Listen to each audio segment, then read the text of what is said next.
Hi friends, కథామృత లహరికి సుస్వాగతం. ఈరోజు గీతా కారుణ్యం 4th part చివరి ఎపిసోడు వినిపించబోతున్నాను. దయచేసి స్కిప్ చేయకుండా విని లైక్ కొట్టి కామెంట్ పెట్టి సబ్స్క్రైబ్ చేసుకోండి ప్లీజ్. ఇక కథలోకి వచ్చేస్తున్నాను.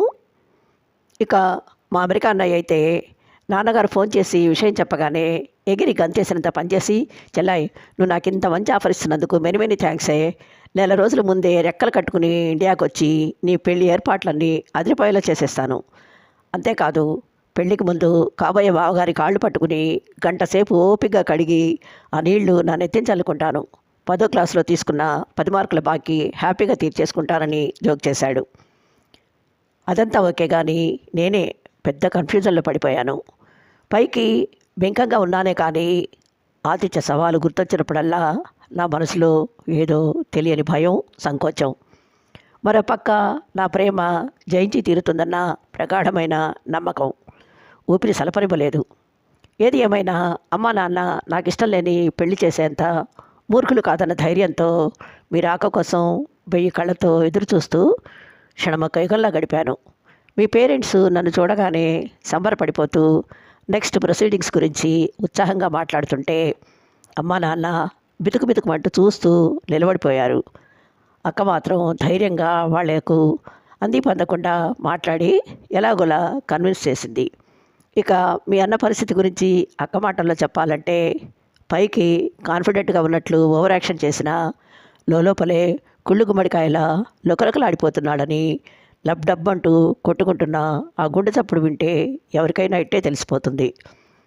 ఇక నా విషయానికి వస్తే, ఆ క్షణాల్లో అందరికీ దూరంగా నిలబడ్డ మీ కేసి రెప్పవాల్చకుండా చూస్తూ మీ కళ్ళలో నా ప్రశ్నకి జవాబులు వెతుక్కోవడం తప్ప ఎవరి గురించి పట్టించుకునే స్థితిలో లేను. నా ప్రయత్నం ఫలించి 2 నిమిషాల్లో నా ఉత్కంఠకి తెరపడింది. సర్వస్వం కోల్పోయినట్లు శూన్యంలోకి చూస్తున్న మీ కళ్ళ నిండా కమ్ముకున్న నైరాస్యం, నిర్వేదం, మొహంలో ఎంత దాచుకున్నా దాగనంటున్న ఆందోళన, ఆవేదన మీ మనసేంటో నాకు చెప్పకనే చెప్పేశాయి. ఇన్నాళ్ళు మనం మంచి స్నేహితుల్లా ఎన్నోసార్లు కలిసి కబుర్లు చెప్పుకున్నాం. కానీ మీరు ఎన్నడూ మాటల్లో కానీ చేతల్లో కానీ హద్దుమీరలేదు. కానీ నాకు మాత్రం మీ మౌనం అందించే ప్రేమను చవిచూస్తున్నట్లు మనసు నిండా ఏదో అవ్యక్తమైన ఆనందానుభూతి. అది భ్రమ కాదని నాకు ఇప్పుడు తెలిసిపోయింది. ఆ రోజు వెంటనే ఫోన్ చేసి మీకు ఇదంతా చెప్పాలనుకున్నాను. కానీ మాటల కంటే లేఖలే నా మనోభావాలను మరింత విడమర్చి చెప్పగలవనిపించింది. ఆశలను అక్షరాలుగా మలిచి అందిస్తే అవి తప్పకుండా మీ గుండెను స్పృశిస్తాయన్న కొండంత నమ్మకంతో రాస్తున్నాను. ఏమి అనుకోనంటే, మీకు ముఖ్యమైన విషయం చెప్పాలి. కారుణ్య గారు, సింపతి అనేది ఒక సామాజిక అవసరం. సాటి మనిషి కష్టాలకు స్పందించడం, చేతులైన సాయం చేయడం మంచితనం, మానవత్వం. కానీ ఆ సింపతి రాను రాను ఎంపతిగా పరిణామం చెందితే మాత్రం అది బలహీనతే అవుతుంది. ఎదుటివారి బాధలకు విపరీతంగా స్పందిస్తూ వాళ్ళ కోసం ఇంకా ఇంకా ఏదో చేయాలన్న ఆరాటం ఆందోళనగా మారి వ్యక్తిగత సుఖ సంతోషాలను హరించి జీవితాన్ని అస్తవ్యస్తం చేసే ప్రమాదం ఉంది. అతి సర్వత్రా జయత్. తన వాళ్ళ ధర్మం వరదని పెద్దలు ఊరికే చెప్పలేదు. అందుకే పరోపకారం చేసే విషయంలో కూడా ఎవరైనా అప్రమత్తతగా ఉండవలసిందే.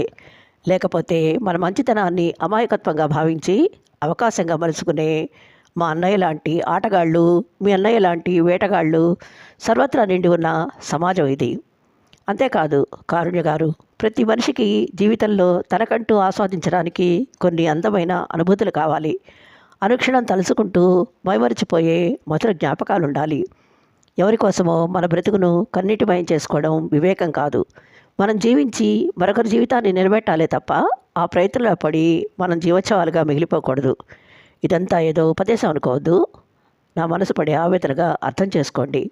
అంతే తప్ప అన్నయ్య మీద ప్రేమతోనో లేక స్వభావ సిద్ధమైన జాలితోనో మీ ప్రేమను త్యాగం చేయాలనుకుంటే అది వృధా ప్రయాసే అవుతుంది. నేను ఇతరం ఆడపిల్లను.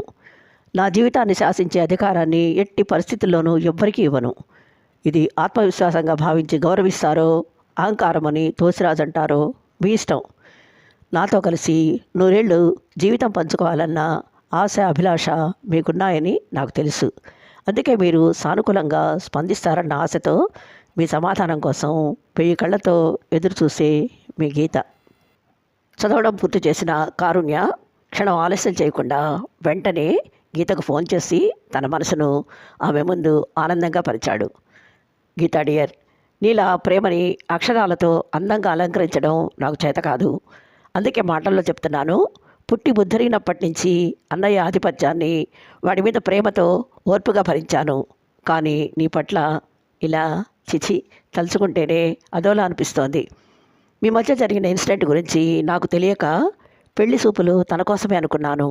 కానీ వచ్చింది నిన్ను చూడ్డానికని తెలిసాక ఆ క్షణం నుంచి నీ లెటర్ చదివే వరకు నేను అనుభవించిన నరకం మాటల్లో చెప్పలేను. ఇప్పుడు నా మనసు తుఫాను వెలిసిన ఆకాశంలా నిర్మలంగా ప్రశాంతంగా ఉంది. నిజం చెప్పాలంటే సార్థక నామధేయం నాది కాదు, నీది.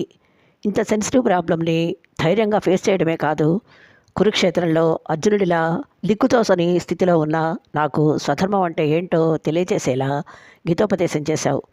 లేకపోతే ఏమైపోయేవాడినో ఆ ఊహకే నా ఒళ్ళు నిలువెల్లా జలధరిస్తోంది. నా మనసులో మాట ఇప్పుడు చెప్తున్నాను విను. నీ పరిచయం నా జీవితంలో ఒక అద్భుతం. నీ స్నేహం నాకు ఆ దేవుడిచ్చిన వరం. అది రోజులు గడిచే కొద్దీ ప్రేమగా మారింది. కానీ నువ్వు అంగీకరిస్తావో లేదో నన్న సంకోచం ఇన్నాళ్ళు నన్ను నోరు మెదపనివ్వలేదు. మెల్లగా నా మనసులోని మాట చెప్పేందుకు ధైర్యం కూడా తీసుకుంటుండగా అనూహ్యంగా ఈ అవాంఛనీయ పరిస్థితి నన్ను నడి సముద్రంలో తోసేసింది. ఊపిరాడక ఉక్కిరిబిక్కిరవుతున్న టైంలో నీ ఉత్తరం చుక్కానిలా వెలుగుదారి చూపించి నా జీవితాన్ని మధుర గమ్యం వైపు మలుపు తిప్పింది. నీ ఆత్మవిశ్వాసం, అభిమానం, జీవితం పట్ల నీకున్న అవగాహన చూస్తుంటే నిన్ను భార్యగా పొందబోతున్న నా అదృష్టానికి ఎంతగా పొంగిపోతున్నానో చెప్పేందుకు భాష సరిపోవడం లేదు. Really I'm proud of you and I love you so much. ఈ విషయం అమ్మకు కూడా చెప్పేశాను. సో ఇక ఎలాంటి ప్రాబ్లం ఉండదు. కాకపోతే మా అన్నయ్య పెళ్లి తర్వాతే మన పెళ్ళి. అంతదాకా రాబోయే శుభగడియ కోసం ఆనందంగా ఎదురు చూద్దాం, ఓకేనా అంటూ తన నిర్ణయం చెప్పి గీత ఆమోదముద్ర వేయగానే టేబుల్ మీదున్న ముద్దులొలికే ఎర్ర గులాబీలో ప్రశాంతంగా చిరునవ్వులు చిందిస్తున్న ప్రియ నెచ్చలి మోము కదలాడుతున్నట్లు అనిపించి దాన్ని చేతుల్లోకి తీసుకుని అపురూపంగా గుండెలకు హత్తుకున్నాడు. ఈ కథ ఇంతటితో ముగిస్తున్నాను. త్వరలో మరో మంచి కథతో మీ ముందుంటాను. అంతవరకు సెలవు. Thank you.